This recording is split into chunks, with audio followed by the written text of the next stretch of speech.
Hi friends, welcome to mom's kitchen. ఇప్పుడు village style కాకరకాయ tomato curry ఎలా చేయాలో చూద్దాం.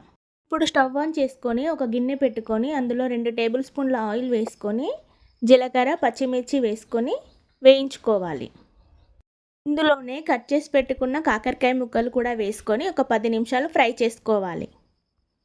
నేను కాకరకాయ ముక్కల్ని ఉప్పు నీళ్ళలో ఒక 10 నిమిషాలు ఉంచి తీసుకున్నాను. ఇలా చేయడం వల్ల కాకరకాయలోని చేదు తగ్గుతుంది. ఇప్పుడు ఇందులో టేస్ట్కి సరిపడిన సాల్ట్ వేసుకొని కలుపుకోవాలి. కాకరకాయల్ని ఇలా ఆయిల్లోనే ఫ్రై చేసుకోవాలి. కర్రీ చాలా టేస్టీగా ఉంటుంది. ఇప్పుడు ఇందులో ఒక స్పూన్ అల్లం, కొద్దిగా పసుపు, కట్ చేసి పెట్టుకున్న ఉల్లిపాయలు ఇంకా టమాటాలు కూడా వేసుకొని కలుపుకోవాలి. టమాటా ముక్కలు ఆయిల్లో ఫ్రై అయి మెత్తబడిన తర్వాత ఇందులో ఒక స్పూన్ కారం, కొద్దిగా వాటర్ యాడ్ చేసుకొని ఒక 10 నిమిషాలు ఉడికించుకోవాలి. ఇందులో ఒక హాఫ్ స్పూన్ జీలకర్ర మెంతుల పొడి, కొత్తిమీర కూడా వేసుకొని కలుపుకోవాలి. చాలా టేస్టీగా ఉండే విలేజ్ స్టైల్ కాకరకాయ టమాటా కర్రీ రెడీ.